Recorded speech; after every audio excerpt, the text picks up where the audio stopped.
All right, guys. This is going to be our review / thoughts on the Superman movie. Now we're going to do it a little different because like everybody already reviewed this movie. It's You've just already how it made is. a review. Yeah. And we got Batman right here. Come on, not every review gets Batman in this in their reviews. Justice. Yeah, and the American way. You have to support your boy, you know? He's his first time going out there being Big Blue. All right.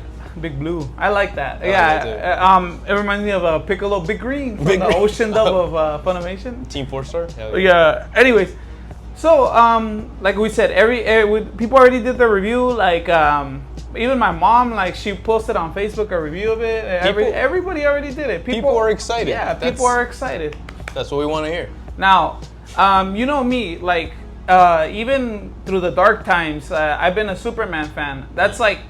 I know, like you've taken me to like the Marvel movies back in the day, remember, and all that. Even like when Marvel was at its peak, I still prefer the DC movies, like pre-snap. And I'm not saying like I don't like Marvel and all that. Like I did, like it's just it was a secondary like favoritism, you know, like just like you were born and bred in the DC like skin, and Superman has always been your vibe, right? Like more than anything out there. Okay. Yeah. So for you, bad. like, how do you feel that this did? So going into theaters being like Superman, does that feel right? I was nervous, man. I was very nervous because I couldn't like contain myself, and I'm like, all right, well, I'm gonna look at like some of like the bad reviews and good reviews, you know? Get a little bit taste of both. Yeah, and like I said, this is like a spoiler thing, so spoilers ahead, baby. Dude. One of the complaints I was really worried about was Kal-El's parents.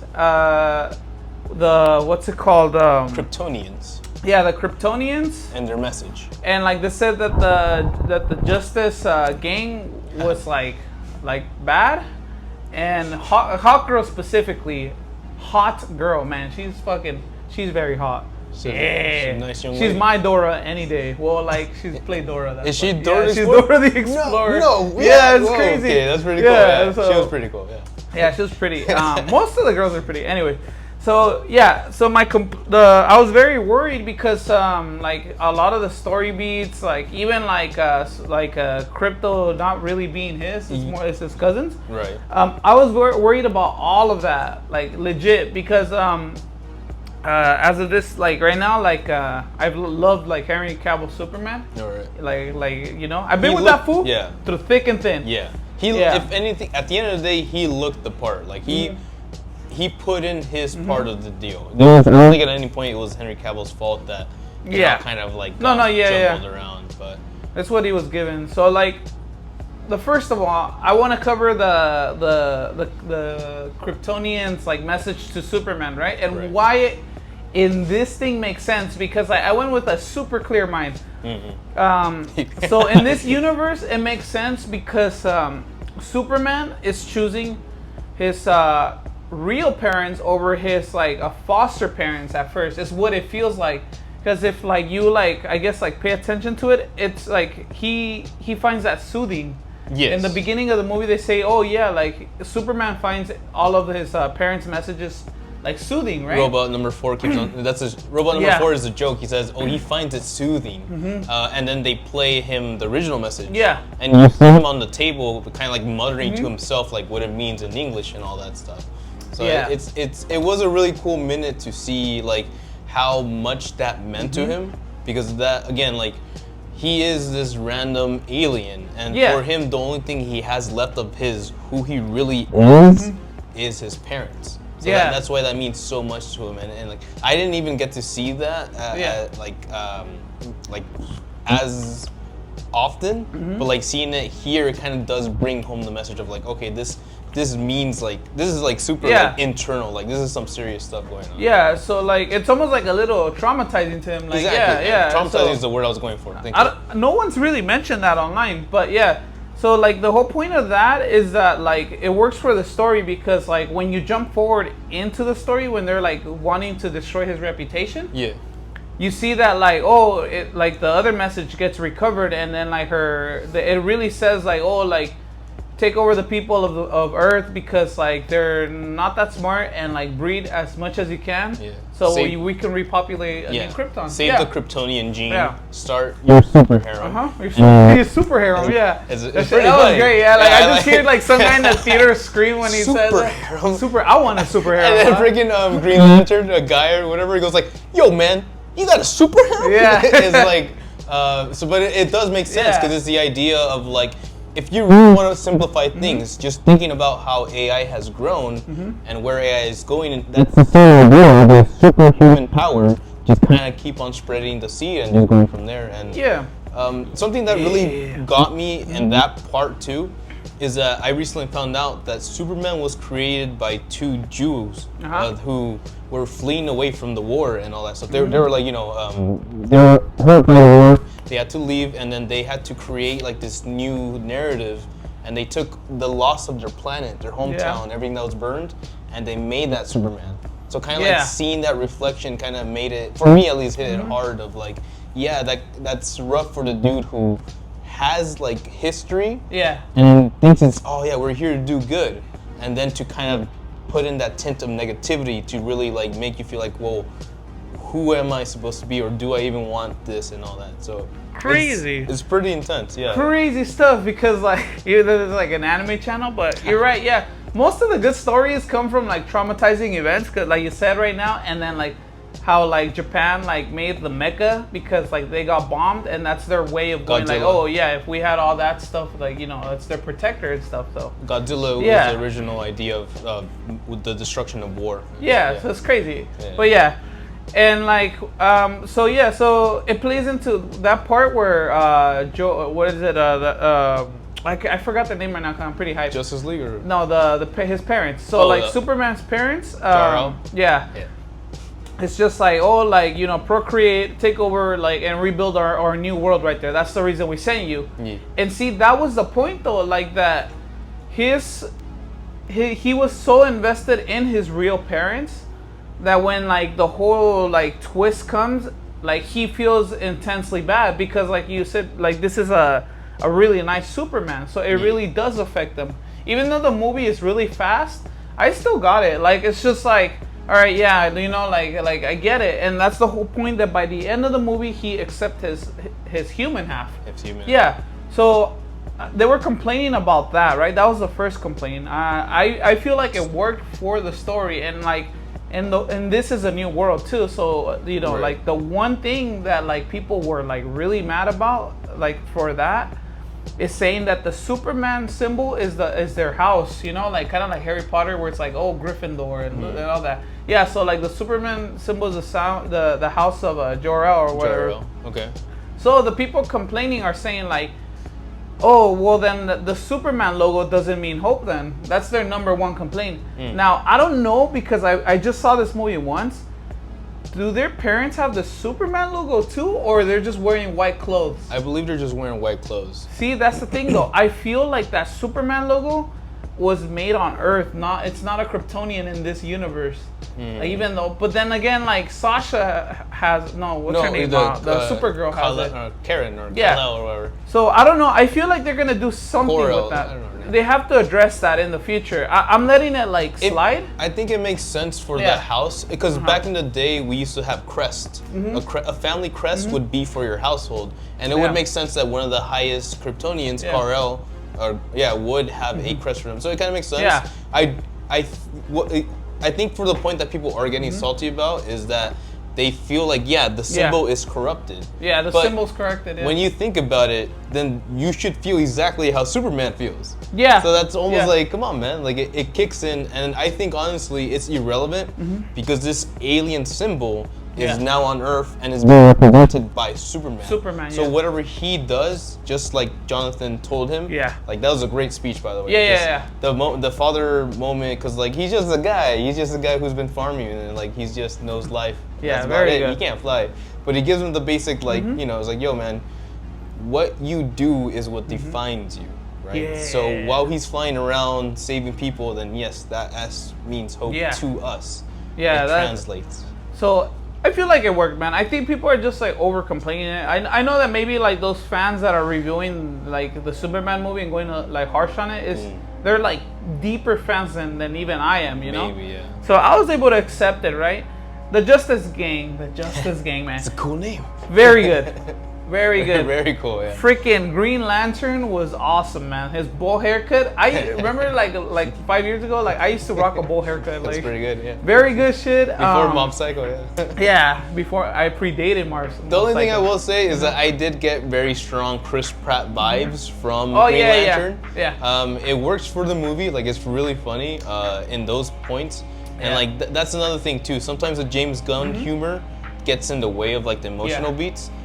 But for the most part, like I hear the people laughing around me, and I'm like, alright, who am I to be like, yeah. You know what I mean? So there you go. Yeah, and then so Green Lantern was awesome. I love like it's funny. I have a coworker that's like he only speaks Spanish, right? But like he acts like that version of Green Lantern, like just at work. It's so funny. He reminded me of my coworker. Nice. Hawk Girl. A complaint I heard online was that Hawk Girl was annoying as fuck. Like, is it the screeches? The screeches. Now, seeing the movie, not too bad. Not too bad. It's not like oh damn my ears. Like no. It's kind of her thing. Yeah, it's her thing, dude. Yeah. She's a hawk, and I think in the animated series she has a power where she screeches like that. And it's like sound waves, so and she's just terrifying the yeah, she's terrifying the thing. Yeah. I mean, like, let's say you were walking, dude, and like you hear like some flying, screeching person flying towards you. You'll get Dodge scared. Yeah. That's okay, cool. Man, she could come at me any day, dog. I'll be like, take me. Yeah, she was good. She had nothing to do, right? And like that's the complaint. Yeah, but she was like kind of extra. Yeah, she was extra. But like, what's so bad about having like an extra hot character, dog? I think it's called representation, bro. Yeah. Come on. So, not too bad. I mean, like, I'm not gonna sit here and defend that she had anything to do, but like, yeah, she didn't really have anything to do. But like, I didn't mind her inclusion, is what I'm trying to say. And then Mr. Terrific was terrific. The best. He's terrific. He was him and Green Lantern, man. But they were really good. I guess that's why they kind of complain about Hawk Girl. When you're put up against like the funniest guy and the guy with the most aura is what people call it, is you kind of get left behind. But I feel like it's a good introduction too for all three of them. Yeah. And we can only see how they go from here. Yeah. Especially. Oh yeah, no. Go. Especially with the introduction of the Hall of Justice. Yeah. That's when everything kind of starts cooking. I was just like, yeah. It looks good too. It looks like it's crazy, right? Because like, as a DC fan, I was filled in a room with people that are. It's gonna sound crazy to you, man. I'll blow your head off. But I was filled in a room with like probably like 80%. They don't know anything about DC, even though DC is older than Marvel. And yeah, so it was crazy because like all the references, like and all that, like I just like it was cool seeing like the people next to me, their reactions for the first time. So that was cool. Nice. So like when the Hawk came out, I was like, damn, that's pretty cool. That's dang. And one more thing about so about that, like the world. The world felt nice, like cool, like very modern. Okay. And very cool. We have like technology. We have aliens. I really appreciate that we're just thrown in here. I don't know about like other people, but at least for me, I appreciate that we're just thrown into the mix already. I specifically like the wormholes. Yeah. Like the idea of like adding pocket dimensions. Dude, and all that is something that like I've always been fascinated by, and to see them actually do the CGI representation. Akira, baby. Akira, let's go. So the wormholes are like the little teleporters, right? Yeah. Those things, I honestly thought that they were boom tombs. Like I don't know if that's what they're called in the DC world, like portals. Oh, okay. When you might have guys have seen this in the Zack Snyder's Justice League, you know, when Darkseid appears and like you see like Steppenwolf, and you see this portal open up. Yeah. That's a boom tomb. So I thought they were boom tombs, but I guess they're not. Or I think they're just references to that. Yeah. Because the one that hit me too was the engineer chick when she kind of like does all her metal on Superman. Straight up Brainiac. Oh yeah. Dude, I was like, yo, you put some purple on that.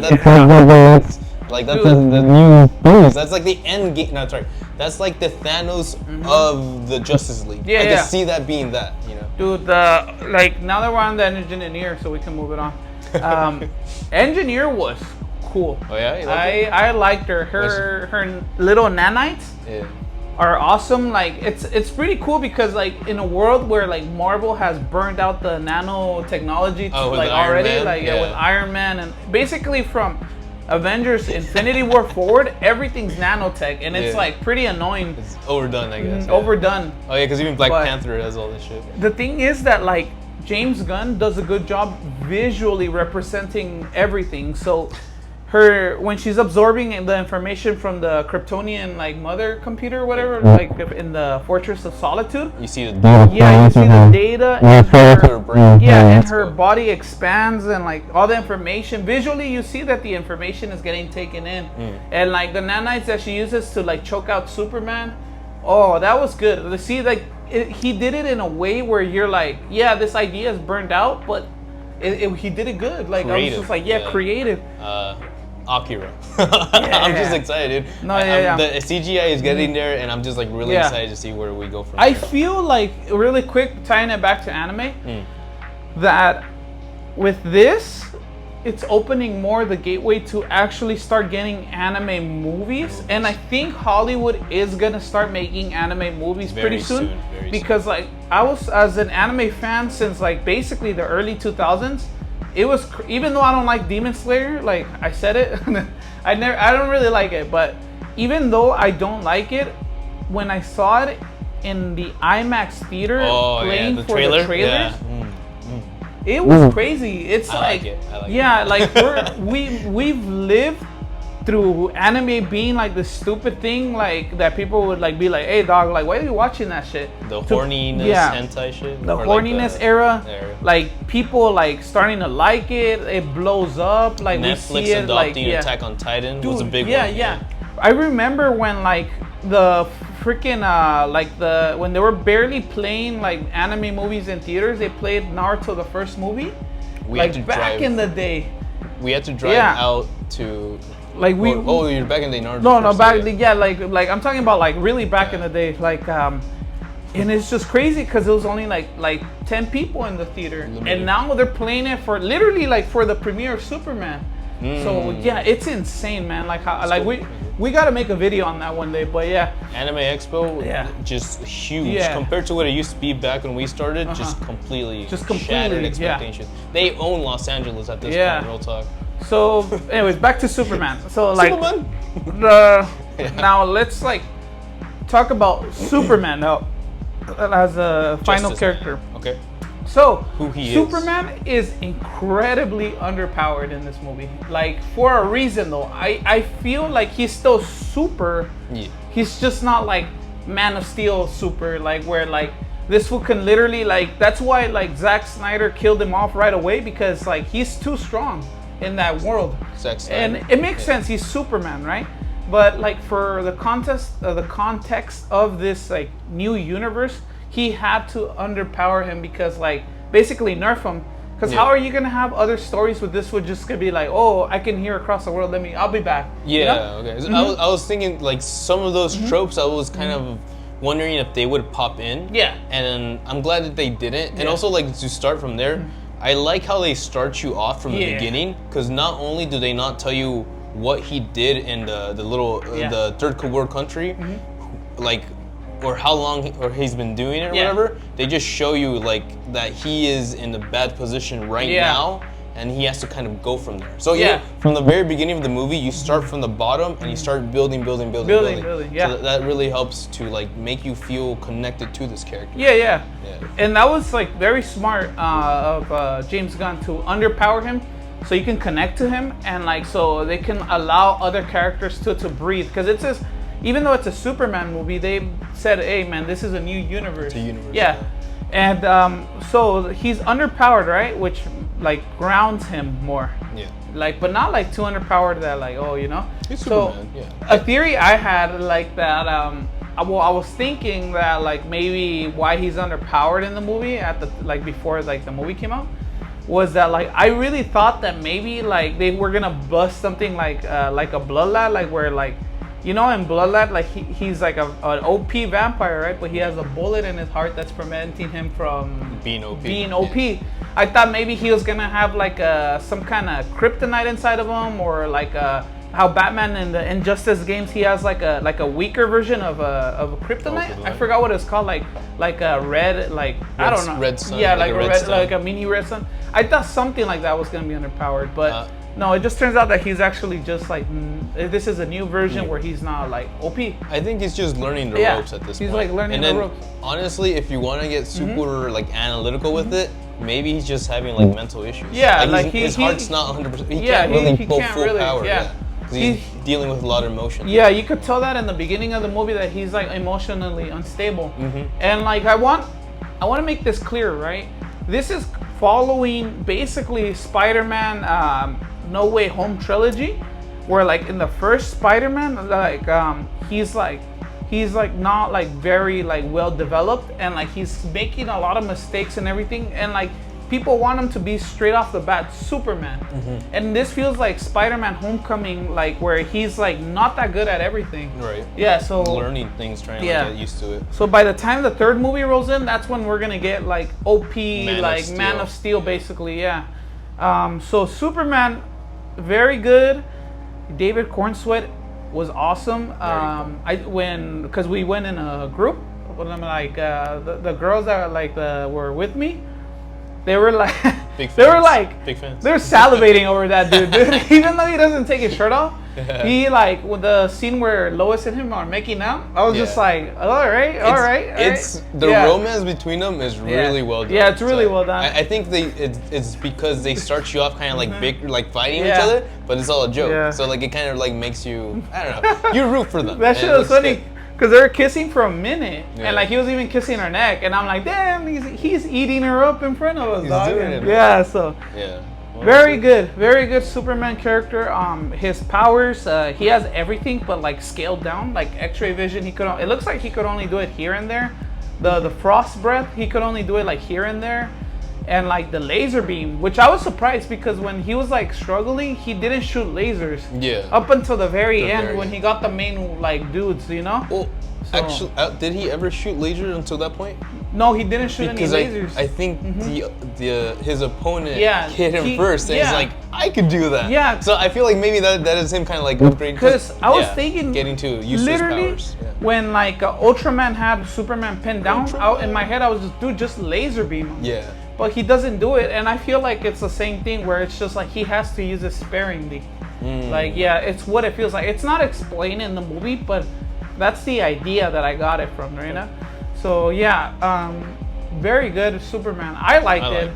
The suit was cool. I mean, when you look at clips online, it looks stupid, but like once in the movie, like the movements and everything, like it looks cool. I'm not complaining about it. I do prefer Henry Cavill's thing, but like.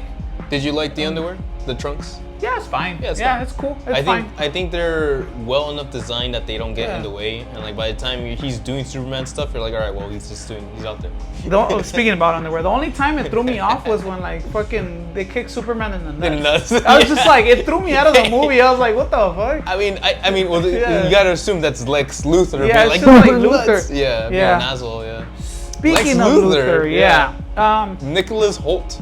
That's another complaint that I heard. But look, it makes sense to me. It makes sense. Luther is like evil, right? Which I really like, dude. He looks like it's like implied that he probably does hit like his girlfriends too, like because he's abusive. Yeah, he's abusive because he threw like some kind of like shit at the girl. He threw pencils at the girl. Yeah, he threw at the girl. Pens. And I remember the audience reaction for that. They were like, "Oh damn, what the hell?"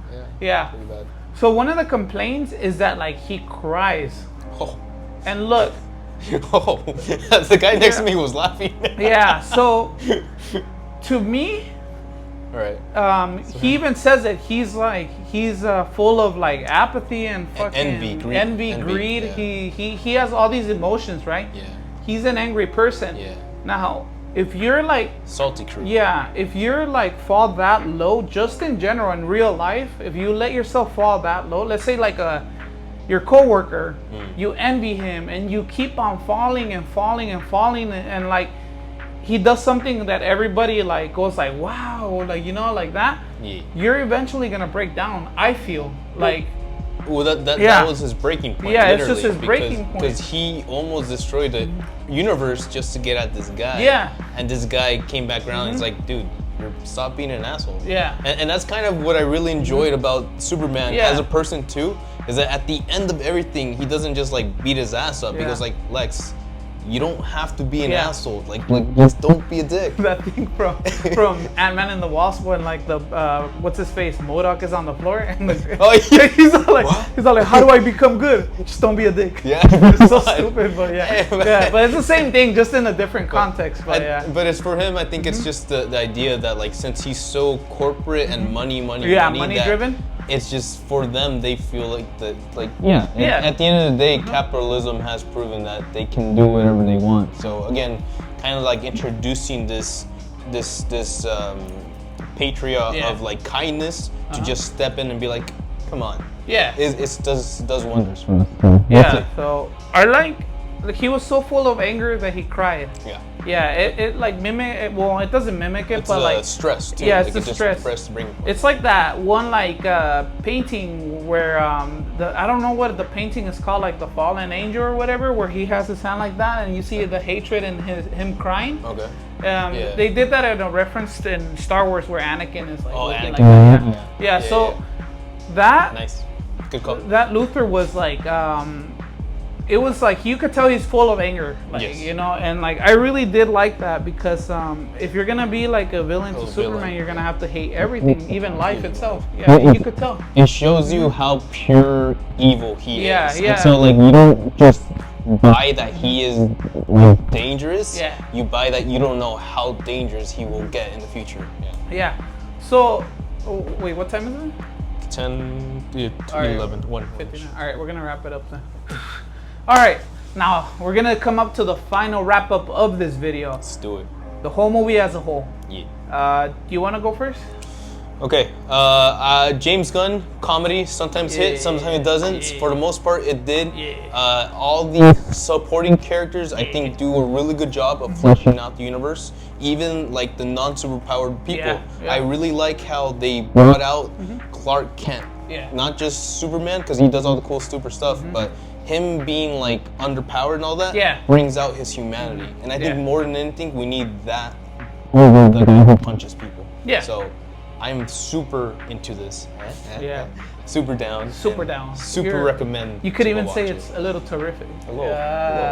Mr. Terrific is probably my favorite thing. I have a huge soft spot for any technological guy that can also hold his own. That fool has biceps. He's cool. Yeah. He's good. His jacket is really cool. I kind of want to go to Hot Topic and see if they even sell something like that. Yeah. Terrific. Yeah. So, all right. Those were your final thoughts? 6.5 out of 7. Yeah. Go on a scale of 7. I don't want to hype it up too much, but definitely 6 out of 7. Okay. 6 out of 7. So, yeah. And then as for me, James Gunn's comedy does work on me. And it works on a lot of people, clearly. Maybe not like the hardcore Superman fans. And like, I get that, like, you know, like maybe Superman is supposed to be more serious than what he is in this movie. But we already gotten a lot of that. And like the definition of doing the same thing, or the definition of insanity is doing the same thing over and over and expecting a different result. Right. So that's why James Gunn shot the other way on purpose, so he could get a different result. And it seems to be working. Now, the whole movie as a whole, I feel like it could have been a little longer because like there's like these sentimental scenes that I feel like they could have stretched it out just a bit more, so you could be like, oh, in the feels, because there was times in this movie where I was getting the feels, and the scene was over. I'm just like, all right, well, maybe we could have stretched that out, right? Like the pacing is pretty good. It could have been a little bit better. The music, for what it was, like I want to say it was like a 5. If it's like out of a scale of 5 to 0, the music, probably a 4. Because like some of the tracks, like I don't even remember them. I only remember the main theme, the Superman remix theme, and the theme where they're fighting the hammer, because it sounded like Akira. Like the like they use a lot of like 80s like synthesizers with like current beats. That was cool. lowest, everything. So if I had to give the whole movie as a whole, like a rating out of, what did he give it? Seven, from 7 to 0? 6 out of 7. Or 6 out of 7? Up to 7. So, it's like an 80%, 95%. I think like maybe I'll just do it out of 5. So out of 5 stars, give it a 4. Yeah, that's yeah. what I'm talking about. Woo! He's back, baby. Solid start to a new universe, a new Superman that is a Superman full of hope that we need in our current time. Smiles. And look, it was just a blast. It was a good time. I don't want to go to a movie theater and like feel dread and then come out of there and feel more dread. So this was a good break. Half my Avengers died. What are we gonna do from here? Yeah, so can't wait. You're looking forward to the future of the DCU now. And definitely the universe that he's built with this. I'm very excited even to see all the other people do other things. So we'll see where they go with that. Yeah. And then make sure to comment and subscribe and let us know what you guys think about like the new Superman movie. And yeah, not every Superman brings in, not every review brings in Batman, so. He's Clark Kent. Yeah. But don't tell anybody. I have contacts instead of glasses. We'll see you guys later. Was it hypnotized contacts? Yeah, the hypnotized contacts. Yeah, mátane.